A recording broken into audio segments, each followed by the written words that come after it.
a big proponent of you all asking questions when you have them, because I tend to sort of talk and you don't know what I'm talking about, and I need you to let me know when I'm not making any sense. So please feel free to jump in. All right. This PowerPoint is really to help keep me on track, so it's not particularly pretty. So first, I thought I'd talk about the impetus for our redesign at Jackson State. Jackson State is a community college that sits about 2/3 of the way toward Memphis from Nashville. So we serve a pretty diverse population. We've got a good number of rural students who come from county schools. We have lots of plants shutting down. So we have a good number of displaced workers coming back into the workforce. We have, the city of Jackson is about 80,000 people or so, and so we've got people from our sort of suburban, urban area as well. So we serve a wide range of students.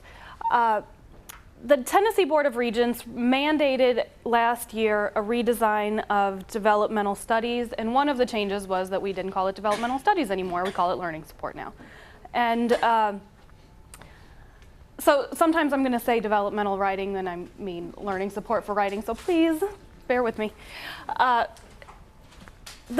Chattanooga State, someone is here from Chattanooga State talking about their math program.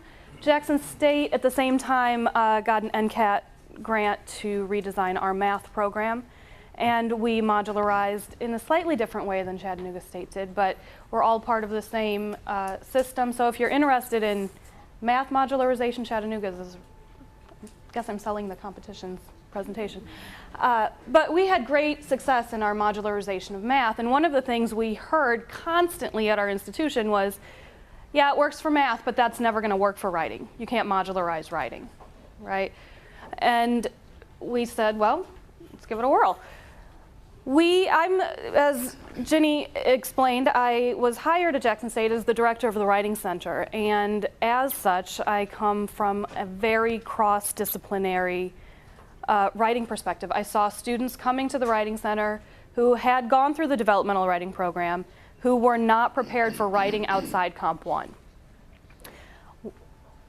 Our colleagues across the campus in art classes and science classes complained constantly that students were not prepared for the writing they had to do in those courses, many of which didn't have writing prereqs, so students were coming in completely unprepared as writers, writing on a 7th grade level, trying to do an art appreciation paper. Those who did come through the learning support and writing program still were unprepared because they were prepared for the timed writing that students need in Comp 1, or the 5-paragraph essay that's the jumping point for Comp 1 that students use rarely anywhere else in the academy. So that's sort of what led our change. What we're doing is a modularized approach for learning support and writing. We have 4 modules. They're divided between 2 courses, and those 2 courses are taken concurrently in 1 semester. One of the TBR guidelines was that we were restricted to 15 credit hours max for all learning support. Learning support in Tennessee covers math, reading, and writing. We had 15 hours to distribute among those 3 areas, and we had to get students out in 1 semester. We panicked, right? So this is what we did. We use a portfolio system. I'll talk more about the modules in just a few minutes. We're using a portfolio system that employs mastery learning. One of the things we learned in our math redesign was that mastery learning was key to getting students to make continual forward progress. It isn't just about you do the work, you move on to the next assignment. You do the work right, then you move on to the next assignment, okay? And the portfolio helps us do that. The portfolio also helps us ensure cross-semester continual forward progress. So if a student doesn't finish all of the learning support requirements in that first semester and they have to repeat the course, which is allowed, they bring the portfolio with them and they start from where they left off the previous semester. Okay? We use individualized small group instruction rather than sort of what I'm doing now, talking to a bunch of you about one thing. So to do that, we have employed writing fellows, in-class writing fellows, to help the instructor answer student questions. And that's something that came directly out of our math redesign. Our math redesign uses a 10-to-1 tutor to student ratio. So there are always enough tutors in the room to help a student if they're have a question halfway through. The other thing this lets us do is set more nuanced prerequisites. I'm sorry, are the tutored students themselves, or who are the fellows? Some of them are students, some of them are who've gone through the learning support program and demonstrated success. Others are community members, retired instructors or teachers. The other thing this lets us do, because we've got 4 modules now instead of just 2 courses, this lets us set more nuanced prerequisites for those college level courses whose instructors were complaining that even though they didn't have any prerequisites on their courses, their students weren't prepared to write in the discipline. So it kind of gives us a good balance between letting students move forward and keeping them back until they're actually prepared to succeed in the next course. So here are our modules. The first module is called Writing with Technology. One of the biggest complaints we've always gotten, and I'm sure you get it all the time, is, God, I can't handle these emails my students send me. All right? No capitalization, no subject line, no punctuation, spelling that I have to go to the internet to decipher, right? And we complained about it, our colleagues complained about it, but nobody was really doing anything about it except complaining about it, right? And so we thought, well, that seems like a perfect way to teach the most basic grammar: spelling, capitalization, and terminal punctuation, right? It also got us to introduce the idea of audience awareness. Who is reading this and what does that person need to know from you, right? How is this person going to get in touch with you if you don't use an email address that is reasonable? Number one, and what does that mean? Number two, your contact information at the end, and how are they going to find this in a giant pile of emails if there's no subject line or a subject line that says class, right? So it brought up audience awareness. It brings up the very basic grammar that students don't pay attention to here. So an email assignment is the very first assignment students tackle for us. And it seemed at the outset incredibly basic. And our team debated and debated whether this was a valid assignment. It turned out to be one of the hardest assignments our students had ever done. And the reason was they could not grasp the concept of email being more than text, number one. Number two, having to do it over until it was right. And number three, some of our students had never sent an email before. We thought, as I'm sure most of you do, students have grown up with technology. They're using email all the time. This will be a cakewalk. Our students today don't use email, they text, right? So they had to learn how to use email in the first place, how to find their Jackson State email, that they had a Jackson State email, how to get to how to use the little buttons that say send, reply, what an inbox and a sent box is. And so we had taken for granted that technological divide. We're now on the wrong side of the technological divide. We used to be the instructors. We were the ones who were catching up to the students. But now we're using a platform that students aren't familiar with. So we need to bring them back up because this is our professional language again. Right? So this is another matter altogether. The other thing they have to do in the Writing with Technology, D2L is our, it's like our Blackboard. Is Georgia a Blackboard state? Yeah. D2L is our Blackboard. It's also called eLearn on our campuses, so I might call it eLearn here and there, so let me know if that, Because most students will have to interact with it. Every student at Jackson State, every course has an eLearn component. Lots of work gets done in those classes, and lots of our students believe they want to take online courses. And then they don't succeed in them because they don't know what the platform is or how it works or what these little discussion boards are, or what the protocols are to live within them. And so that's the second part of the first module. So using eLearn and sending an email. That's it. Some of our students get done with that in 2 class periods. They're done and they move on. Some of my students have just now passed that module because they could not get the concept of proofreading. These are the same students, though, who, if we'd been doing timed writing since the beginning of the semester, would have been struggling with thesis statements and introductions and spelling and capitalization. We would have just had a harder time getting them to correct it on the fly. Right. So, Module 1, Writing with Technology. Module 2 is Writing the Self. This is a personal narrative. Okay? And this is intended to help them practice description. The grammar we cover is very much about language choices, modifiers, misplaced modification, terminal or clausal errors, things like that. The agreement. It also lets us talk much more in depth about audience awareness, because the assignment is, you can't just tell me a story about your life, it has to be relevant to a reader somehow, right? So the birth of your child is not an appropriate topic unless it can teach me something, right?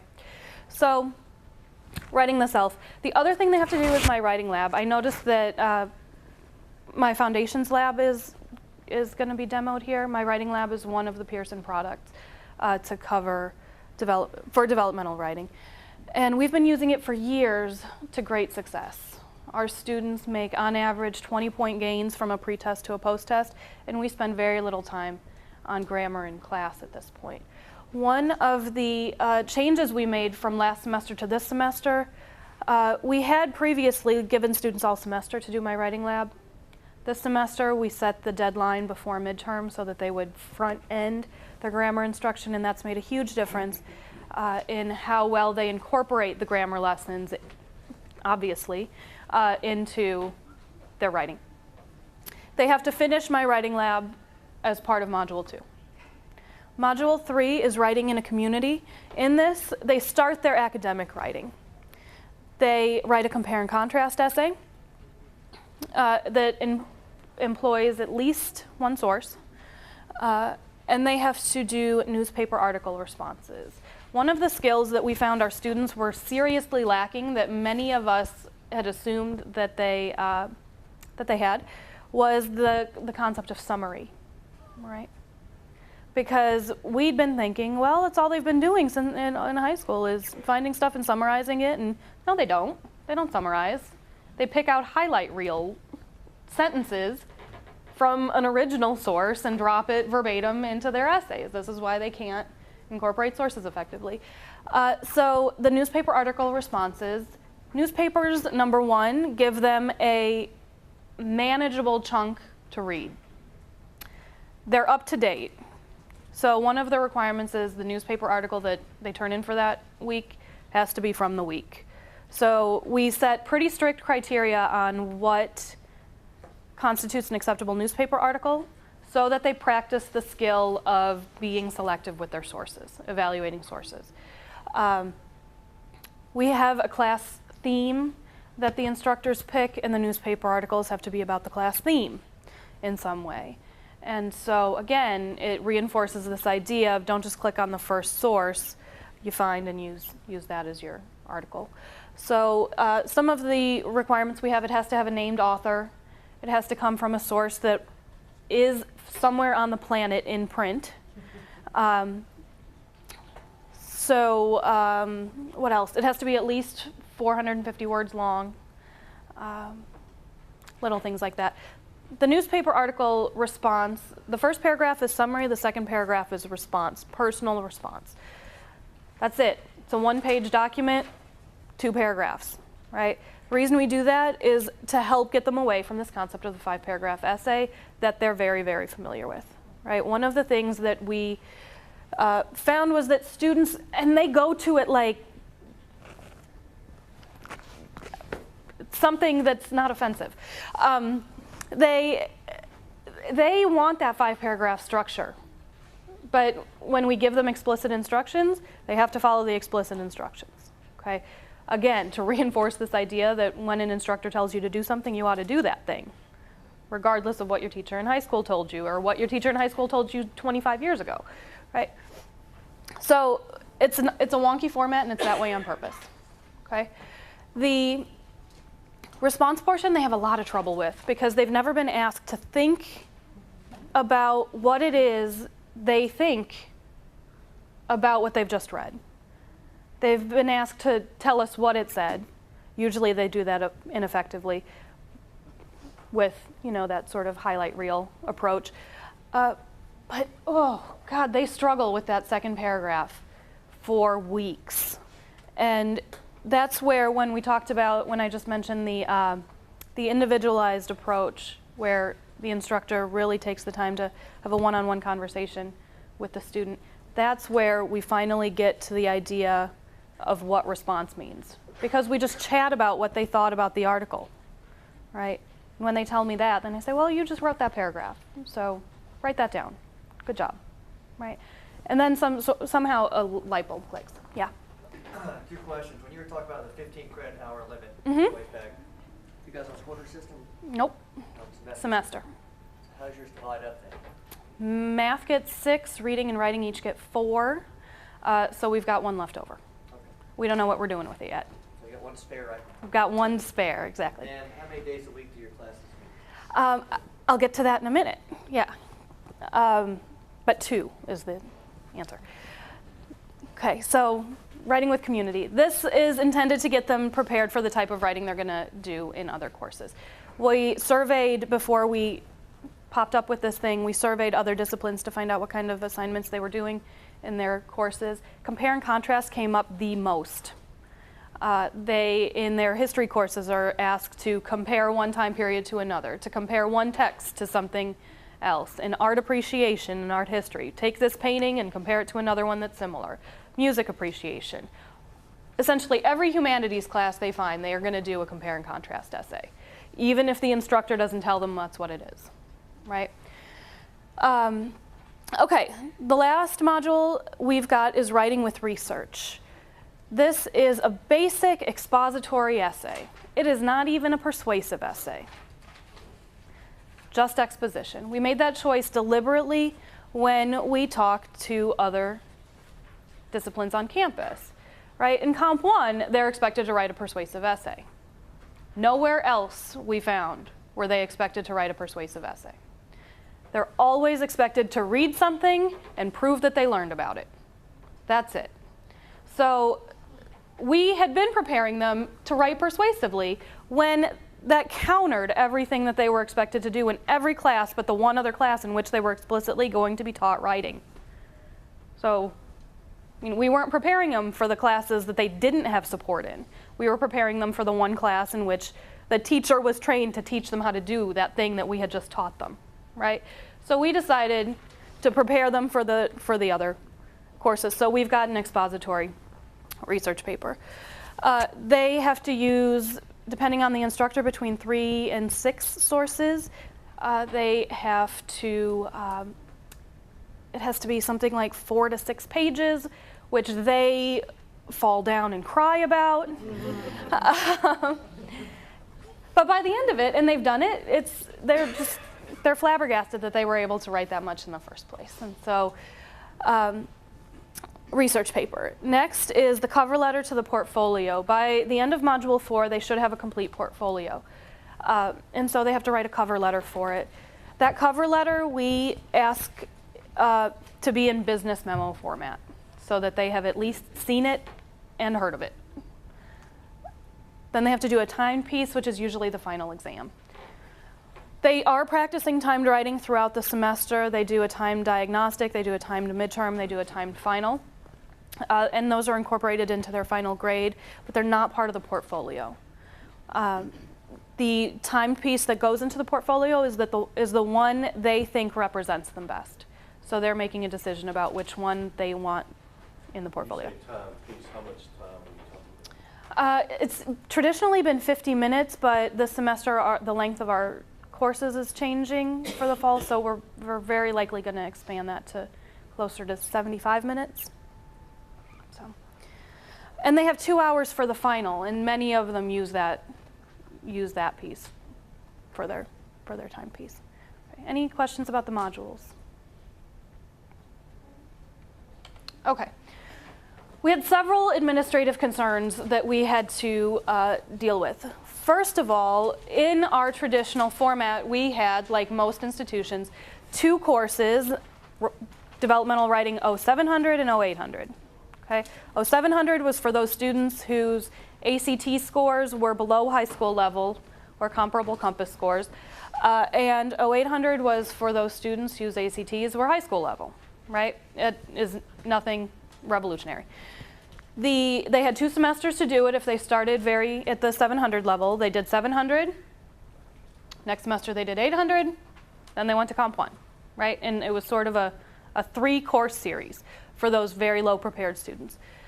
The classes traditionally met 50 minutes 3 times a week or 75 minutes 2 times a week. Traditional Monday, Wednesday, Friday schedule. It's a 3-credit-hour course for the 700 and the 800. 700 was distinct from 800, so you had a classroom full of 700 students. We had a classroom full of 800 students, and ne'er the twain shall meet. And we couldn't get all of this work done in 1 semester with that schedule. So one of the changes we made this semester is we made this a 4-hour course. By making it a 4-hour course, students now spend 4 hours a week in class. We've got a 2-day-a-week schedule, so all classes meet the same amount of time. If you have taught a Monday, Wednesday, Friday course and a Tuesday, Thursday course, those never line up. You think, oh, I've got the same amount of time per week. No, you don't. Not at all. It's horrible. And so when we would have our instructor meetings, those people who taught Monday, Wednesday, Friday were behind the people who taught Tuesday, Thursday, or vice versa. The 1-day-a-week classes were a catastrophe, right? Because you can never get all of the work done 1 night a week. And so we chucked it, right? So now all of our classes meet 2 days a week. We've got a Monday, Wednesday, a Tuesday, Thursday, and a Friday, Saturday. And they meet for an hour and 45 minutes, starting every 2 hours. So we've got an 8 to 9:45, a 10 to 11:45, so on and so forth. Our last class starts at 6 p.m., ends at 7:45. We didn't get pushed somehow to have an 8 to 9:45 class. If your administration is like ours, I'm waiting for it, right? So we changed the number of credits the course was worth. We changed the number of hours a student is required to be in class. That also changed load, right? And so our deans are very, very good about being flexible with things like load. So our part-time faculty now are teaching, for example, 3 courses in the fall and 2 courses in the spring, rather than 3 and 3. So the number of courses still shakes out, yeah? Ours is much more. No. Our part-timers. Yeah? Using your part-timers a lot more? Yeah. What does the full-time faculty teach? The full-time faculty have a 5-5 load, so whatever works out to 30 to 31. So they have to have between 29 and 31 hours a year. To 4 credits, it stays the same load. Mm-hmm. Mm-hmm. Yeah, so there are fewer of them, right?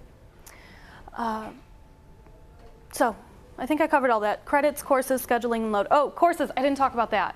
That was something huge, all right? The courses are no longer 700 and 800. We have 2 courses now, writing 0891 and writing 0892.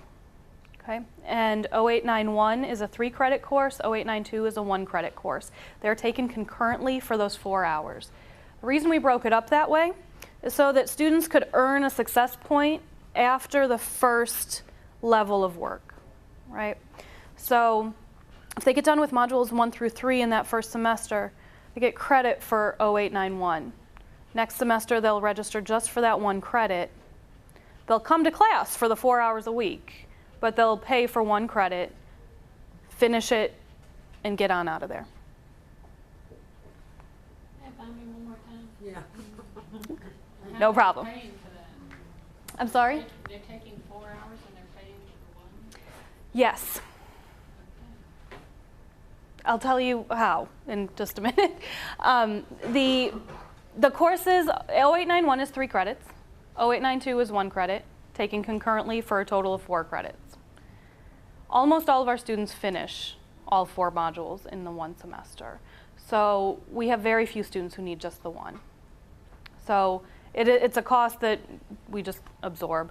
The instructor's in the room already anyhow, and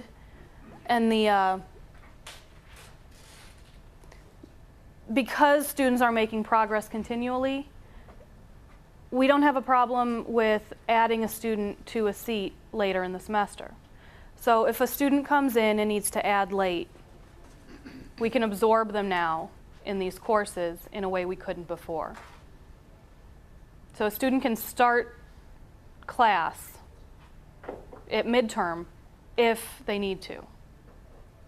This is somewhere we're making progress toward it. We haven't gotten, we have not implemented that fully yet, but that's one of the things we're working toward because we're going to have these students leaving halfway through the semester. Yeah. I'm just trying to picture. So Yeah. you have like 30 students in the class typically? Or No, we have 20. 20. And so if they can finish the modules early, well, it's not early, they finish them when they finish them, but Yeah. relatively early compared to the other students, Yep. could you theoretically have very few students in the class? Eventually, yeah. And so you're kind of trying to get a smaller class. And so what do? They just go back to the dorm and go to sleep then? Yeah. Okay. Yeah. Well, does I mean, this is a reward for doing good, hard work, right? Yeah, if you meet, for us, it's not about how much time your bottom spends in a seat with me. It's about how well you learn to write. And if you learn to write in a matter of 6 weeks, if you meet our exit criteria, we let you go. Period. If you meet the exit criteria, you go. And this motivates students to do the work, right? One of the things that we hear all the time is these kids just won't work hard, right? These kids aren't used to working. Well, why would they if they know they're going to sit here for 16 weeks, whether they write 1 paper or 3, whether they spend the weekend working or partying, right? When they know, you know what, I'm going to go to this 8 o'clock class for 8 weeks, and then I'm going to sleep in after that. They work harder, you know? So yeah, did you have a question? All right, so with the 3 hour, 1 hour, Yeah. does that sort of work? The 3 hour, the first 3 models, and the 1 hour? That's exactly what it works out to. Yeah, they'll get a passing grade for the first course after they finish modules 1, 2, and 3. We lined it up that way because of the TBR gave us 2 competency points. And the first competency point is essentially students write at a holistic level 3. You all use a holistic scale 1 through 6? No? All right, well, it essentially equates to sort of a high school C, right? And once they meet that, they've passed the first TBR competency point, and we have to record that they have met the first TBR competency point. The second TBR competency point is a Comp 1C. So it's a holistic score of 4 on a 6-point scale. So we had to break up our competency points, and it turned out that the type of writing they were doing in the compare and contrast essay and the newspaper article assignments was more in line with that first competency point than with the second. So that's the motivation for the 3 and the 1. Yeah. I'm trying to picture what goes in their portfolio because they're going as they proceed from one module to the next. I got this visual image of them picking up a packet of things and taking them. What's in there? Yeah. They, in the portfolio is the final draft of of whichever piece they're working on at that time. So the instructor gives permission to the student to include something in the portfolio. Until the instructor gives that permission, the student doesn't put it in the portfolio. The student continues to turn it into the instructor for revision suggestions. The instructor will sign off on modules 1, 2, and 3 work. When it reaches a holistics level 3, we'll sign off on module 4 work only when all of the work in the portfolio is revised up to a holistic level 4. So even though they did module 2, the narrative, at a holistic level 2 and got module 2 credit for it, they can't get module 4 credit until the narrative, the compare and contrast, the newspaper assignment, and the research paper are all revised up to that holistic level 4, right?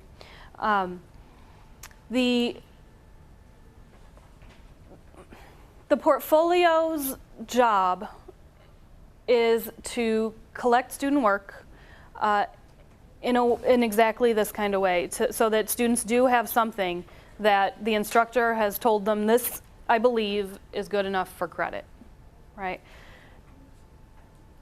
The other mark of the portfolio is we do peer reviewing for the portfolio. And we do that not so much to calibrate the students' learning, but to calibrate each other as instructors, to make sure that what meets my Module 3 requirements meets your Module 3 requirements. And so at the end, at midterm and at the end of each semester, students turn their portfolios in, and we faculty get together and read them and score them. And before you ask, no, we don't get paid for it. We come on a Saturday or late into the night for a few days a week and just get it done, right? Would this include the English department, one-on-one number 2 teacher? It could, but it generally does not. We invite them, but yeah. Yeah. There are a couple, the English faculty who are most closely involved with the pilots, with creating the curriculum, they come more often than others, but it's mostly just those of us who teach the course. Mm-hmm. Individual small groups, can you help me visualize that in the classroom? Yeah. If we were a class here, we would, instead of me coming up and talking to everybody about compare and contrast essays, we'd split up. So those of us who are still revising our narrative might go back in that corner, and I or the writing fellow would come back and say, okay, well, what are we doing? Let's look at somebody's essay. Let's do a little peer review. Let's put it up on the overhead and talk about what's working and what isn't. Here's a really great introduction. See how this sets up the story and makes it relevant to readers. This is a great piece of description. So we would, that's one thing we would do. The rest of the class, I or the fellow, whoever isn't there, with you all back there, we would be talking about, okay, this is what we're looking for in the newspaper article assignment, and here's the handout for working on that, and get to work. Let me see what you get done in 20 minutes, that sort of thing. So it's really dividing the class into little pods, right?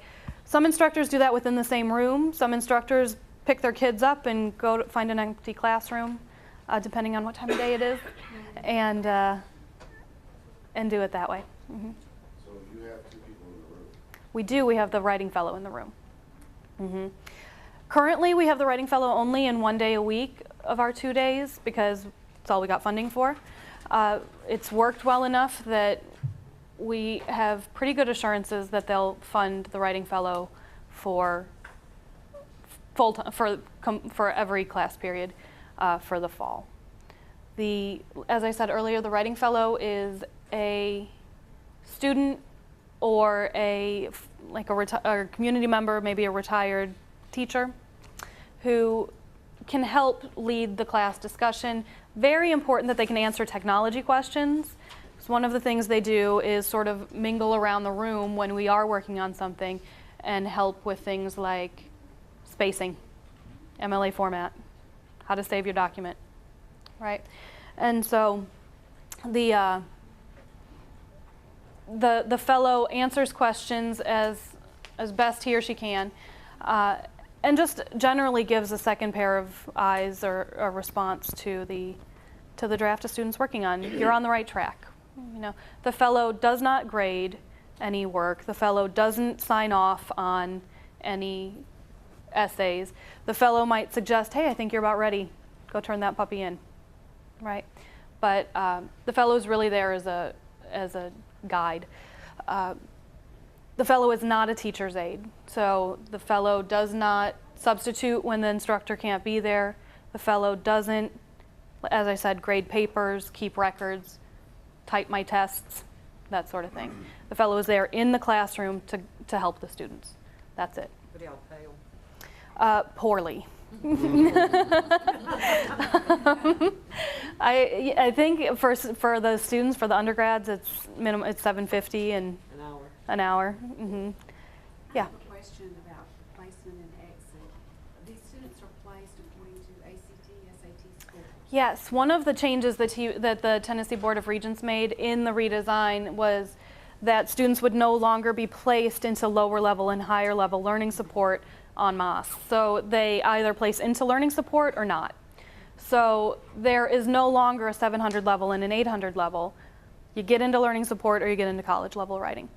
And so the 0891 level, you're just in there, right?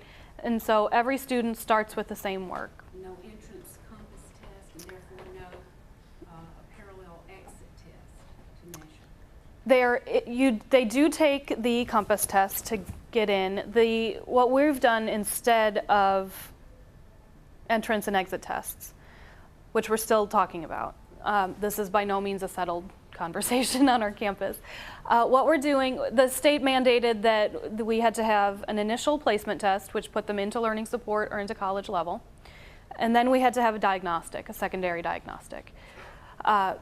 The diagnostics don't have to be in Tennessee initial, at the beginning of class, comprehensive. So what we do is we use my writing lab for the grammar diagnostic and post-test. So that's a pre-test, post-test measure that's pretty objective. But what we do for the modules, we consider the first draft they write as their diagnostic. So for module 2, the narrative, they write the narrative. When they get the assignment, we haven't talked to them about narrative. We haven't told them, we haven't had conversations. They finish module 1, we hand them the assignment. They go off and give it a whirl. If that draft is good enough for me to sign off on, I sign off on it and I hand them the work for module 3. The state of Tennessee, the secondary diagnostic testing is intended to determine whether or not a student needs intervention in a specific area. If the first draft is good enough, they don't need intervention in that area, right? One of the things we struggled with for months when we were trying to figure out how to make this work was, how do we give a diagnostic up front and then let students do just the work they need, right? This idea of, how am I going to be able to tell whether they can write a compare and contrast essay or whether they understand thesis statements just from one initial diagnostic? And it was not working. I mean, we knew it. You all know it. When they take that compass test or an e-write test or your first day written essay, it tells you very little about what they can do, right? And so we went away from the first day diagnose everything toward a module by module, assignment by assignment. If that narrative is not, if that first draft of the narrative isn't up to snuff, tells us they need intervention in how to write that type of essay, we provide the intervention by teaching, and then that's it. Next one. I have one more comment. Yeah. We were trying to get away, if one can, I don't know who all in here has the compass view or exit measure. In English, it's ridiculous. Mm-hmm. It's absurd, it's a terrible It's measure.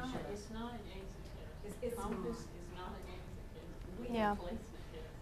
It's horrible to use that as the measure. Yeah. if we could focus, I like this because you can focus more on the writing. Mhm. And I don't know how one can get away from using that to save the state money, they should like that. But the writing sample exit is very necessary and would be a better measuring tool. Yeah. So this is Yeah. interesting. What- So they don't have to have a compass exit. Not at this point. Not at this point. I'm not sure we're going to, in the end, win that battle, but not at this point. Fingers crossed. Yes? How many sections are in your school are there, and how many of them, what percentage are taught by adjunct faculty? We have, I can tell you the number of students we had in the fall. How about that? We had 780 writing students in the fall. We've got 500 and something in the spring. All sections are taught by part-time faculty except for 2. By you? No, I'm not. You're not. I'm not faculty, Yeah. and so when I teach as I do teach, but I teach as I get an adjunct contract. Which is actually, I mean, it sounds sort of horrifying to y'all, but it actually puts us on sort of an egalitarian level. So when I ask them to come in on a Saturday to read these portfolios, they know it's not someone who's being paid 4 times more for the course than they are. So that's actually something that's on one of the later slides, is really valuing those part-time faculty as professionals who will work hard if you make them part of your team. We have been overwhelmed with how dedicated our part-time faculty are. And these are the same people who wouldn't come to training. They've been with us for years. They wouldn't show up to training, complained about driving stipends, didn't use our scales, turned in their grades late. I mean, all of the typical adjunct complaints. Once we said, hey, we're going to have a meeting, we're going to try this new thing, I want to know what you think about it. And then really took their concerns seriously. Today is Thursday. Tuesday, I flew out on Wednesday. Tuesday night, we were there until 9:00 p.m. doing our calibration sessions and talking about what was working so far this semester. They work, so. Last question. Yes. I'm curious, in changing this, did Yeah. you have full-time faculty before this, and then what happened to those faculty? Or did you have this many part-time? Yeah, we did have more full-time faculty teaching before the redesign. Many of them,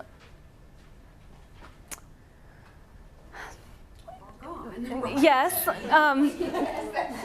No, they're in the English department still, but they mostly volunteered to go back to comp because they didn't want to teach 0700 students. Salary, I'm sure, full-time salary. Yeah, which we'd been happy to pay them, but the issue for all but one of them was they didn't want to teach 0700 students in the same classroom. So they were very, very used to teaching that high-prepared student, and they didn't want to take on the 700 students, which is a shame. I mean, it's a huge shame. And I think slowly but surely, now that this is working well, I think they're going to come back. So, you had a question? You had a question? Can you describe your population of students? Yeah, we've got, we have very rural students. We have students who come from tiny, tiny country towns. Many, I'm sure you all are familiar with in this area, right? Students who didn't finish high school or whose high school didn't prepare them at all. We ran the numbers on ACT scores, and I want to say that of those 700, about 20% had an ACT score of under 13.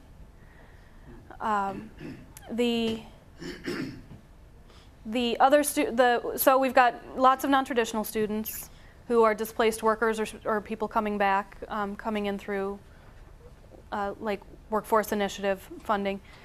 those very rural students who drive. We serve an area from the northern to southern boundary of Tennessee, from the western border all the way to the Tennessee River.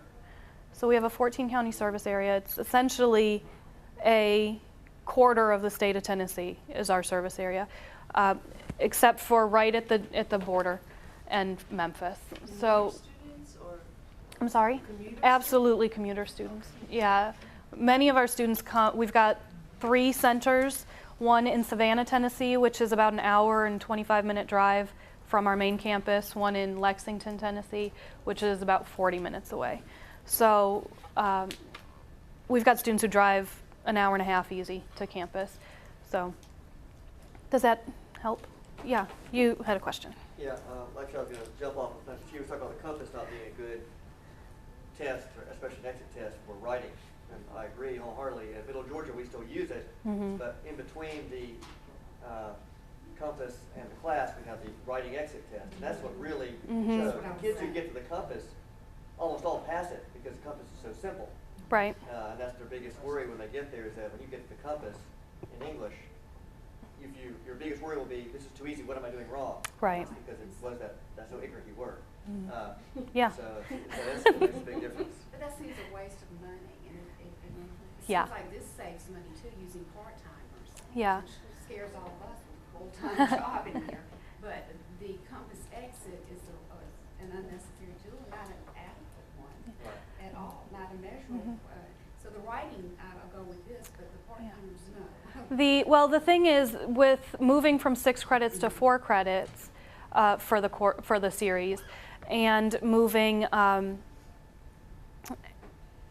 and with the students coming in and out, we're saving a good deal of money. So it would absolutely offset the cost of using so many full-time faculty. We would be very, very happy if our full-time faculty did teach. It's absolutely not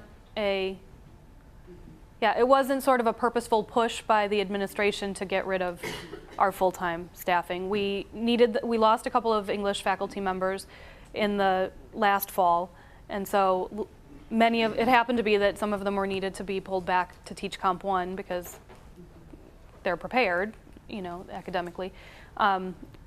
They've got the credentials to teach that, and our part-time faculty don't need the Comp 1 credential. So, yeah. Go ahead.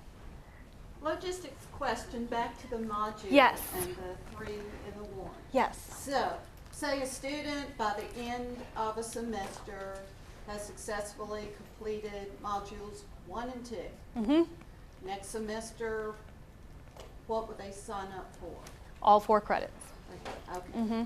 And then, so they pick up where they left off. Exactly. All right. Yeah. So they'll finish modules 3 and 4. So again, since it's concurrent, they're working on models 1 through 3, and they're also basically working on a research paper. Yes. Well, What kind? it happens in sequence. They can't start the next module until we've signed off that they're done with the previous module. But they So sign up for that class. they do, but remember that part of module 4 is revision of all work up to that level 4 standard.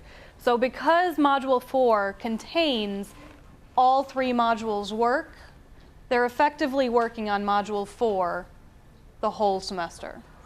The research paper is just one component of module 4, which they do not begin until we've signed off on module 3. Gotcha. Yeah. Okay. How big is your program, the learning support program? What do you mean? Well, for example, you said you review these portfolios at midterm as well as at the end of the semester. How many portfolios are you looking at? We had in the fall, or this semester, we've got just over 500 students. So obviously, we have attrition by the end of the semester. So we will not have 500 portfolios to read, but I'm guessing we'll have 375, 400. Yeah. It is a daunting task. I mean, that is the part that is the one where we cry about and complain about, and we complain. I mean, we complain hard. So you had a question in the back, yeah. Two questions. One about the when they were talking about, so if they finish module 2 Mm-hmm. and they get signed off, and then that's it for that semester, and they start again next semester. Does it matter who the instructor is? They start back again at module 2. They take the portfolio with them.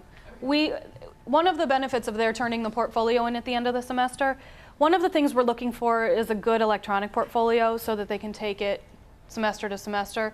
Our OIT area is overwhelmed right now, and so hasn't been able to develop something for us, and the administration at this point will not, I mean, I say that like it's a bad thing, but our budget crunch, we're not going to have funding for to purchase an e-portfolio system. So we use old school binders, and so they turn their work in at the end of the semester.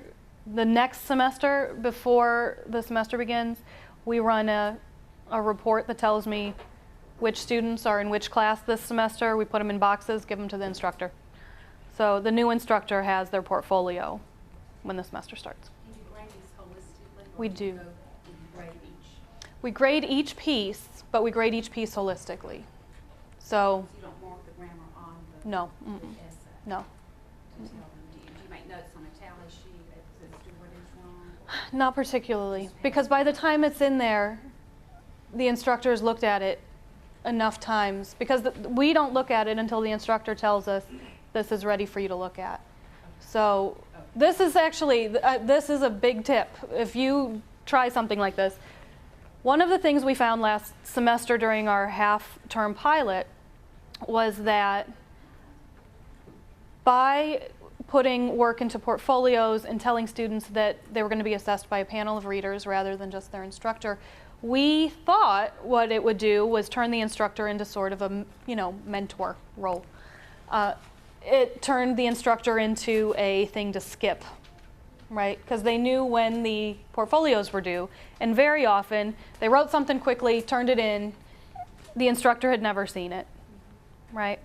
So we had to work very hard to put the instructor back by putting in that safeguard of, we will not read this until your instructor has signed off on it. The instructor will not sign off on it until it's good enough for us to read. So it put the instructor back, and immediately instructors are seeing lots of drafts. We use eLearn, now that they know how to use eLearn. We use eLearn, students turn papers into drop boxes. They get feedback constantly. So you had a question, and then you had a question, yeah. Have you had the chance yet to collect any data to see if students are doing better now that they're going through this? Since last semester was the first semester we did it, this semester will be the first one after final grades are posted that we can see success in subsequent classes. Anecdotally, I can tell you that the faculty who have our students this semester in their subsequent classes are very, very happy with how prepared they are. So one of this first bullet quickly, we knew in last semester we were going to have pretty low success rates or completion rates through the portfolio, because it was a pilot, first of all, because we were cramming essentially 2 semesters worth of work into 1 3-hour meeting. And so we had a lot of in-progress grades last semester. One thing we did during the pilot semester, was the instructor was allowed to decide, regardless of the portfolio, whether a student was ready to go. So we very much leave that up to the instructor. The portfolio is a safeguard for calibration purposes among the department, more so than a sort of you go, you don't, okay? I'm going to get back to this really quickly, all right, just to get through it, and then we can talk some more. One of the things is please, here, I'm just going to scooch forward. We've already really talked about that. What we're still working on, just to sort of preempt a few of your questions, I think. We've originally last semester had a module 5 called Writing the Disciplines, and that contained a lab report in APA format. It contained that cover letter to the portfolio, and it contained a literature response to prepare them for the obvious courses that those go with. We were reminded that we should not be preparing students to levels higher than students who are coming straight out of high school English are prepared to, and this kind of falls into that. We're working with the English department, and they are very, very interested in making this, what was our Module 5, into a sort of 1-credit English college level course that could still do the same job. So we've done that work, and I'm pretty sure that in the spring, next spring, we're going to have a college level English course called Writing the Disciplines that comes out of this work. We had to redesign all areas. Math is done, writing we're pretty confident is done. We're doing reading as well. We're still looking for technology to support reading. So if anybody has suggestions, I'm happy to hear them. We're looking ways to automate. Banner is, do y'all use Banner? Okay, good. Whew. The recording of the modules, the completion, we're looking for, TBR, the state has given us the mods to mark competency completion. But our modules 1 through 3 meet the first competency, and so what we're looking for is ways to get our modules to upload automatically into the Banner system to trigger those completion points. That's obviously hard for us because we don't use technology to assess what students are doing. So we're looking at how eLearn, how D2L can maybe integrate with Banner, and we could use that grade book a little bit. Yeah, all that stuff. So the results, to answer your question earlier, we'll have results at the end of this semester, which I'm happy to share. When we get our data, I'm absolutely happy to send it back to you all and let you all see what worked. And as I said earlier, we're still looking for e-portfolio options. For you, if you are going to try something like this, these are what we learned. Okay. First, start at the end points and work your way back to build what your modules are. Okay. The problem we always had was you can't modularize writing. How are you going to teach grammar in one module and say they've learned all their grammar, and then teach introductions and thesis statements and then say they've learned that, right? That is impossible. So don't do that, right? Let each piece work within a module, right? And so once we thought, well, what do we want them to know? And then we arranged modules backwards, things just really fell into place. Developing your part-time faculty. One of the things we do is we don't call them adjuncts anymore, we call them part-time faculty. That changed their minds about how we talked. I mean, they were like, oh, we're faculty. Yes, you are.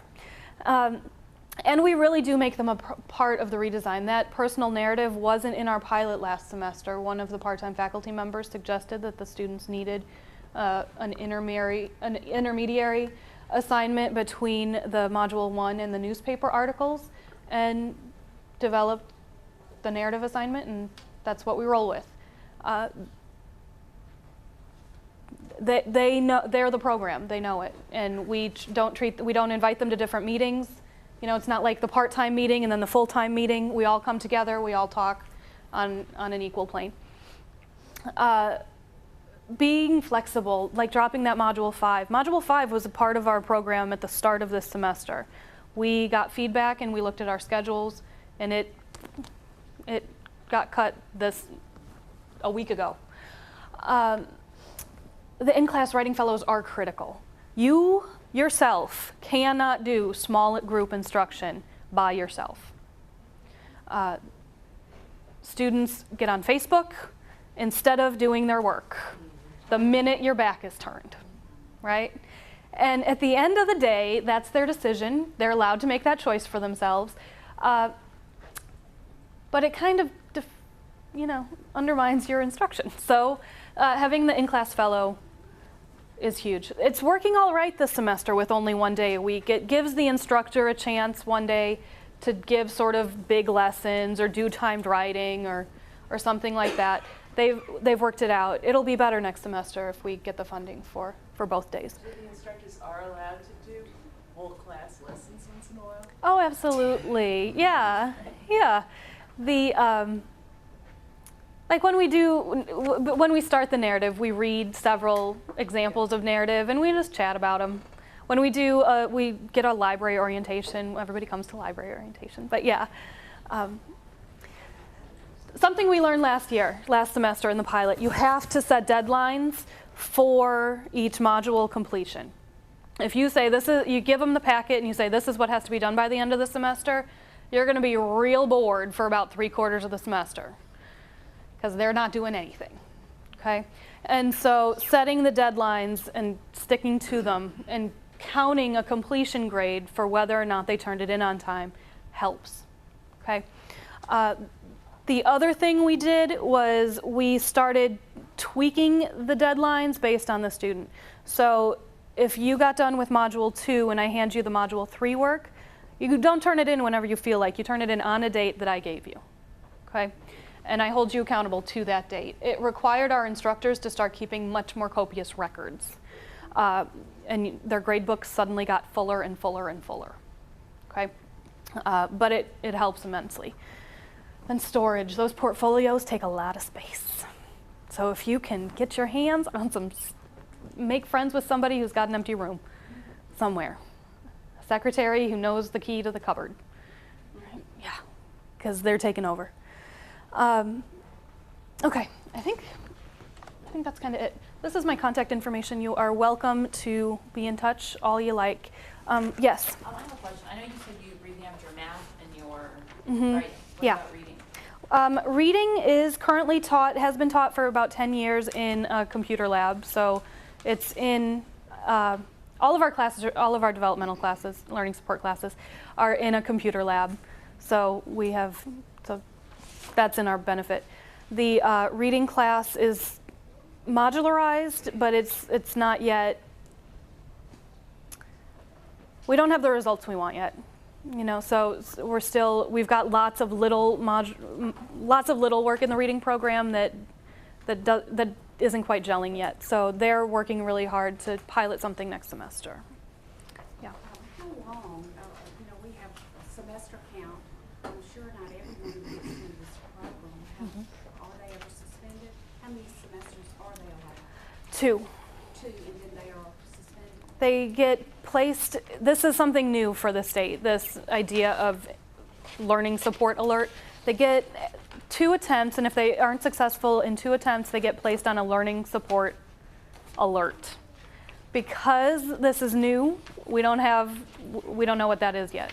So, yeah. It sounds serious. Yeah, it does, doesn't it? I think what's going to happen is, but I mean, obviously, if their GPA falls, they go on probation suspension.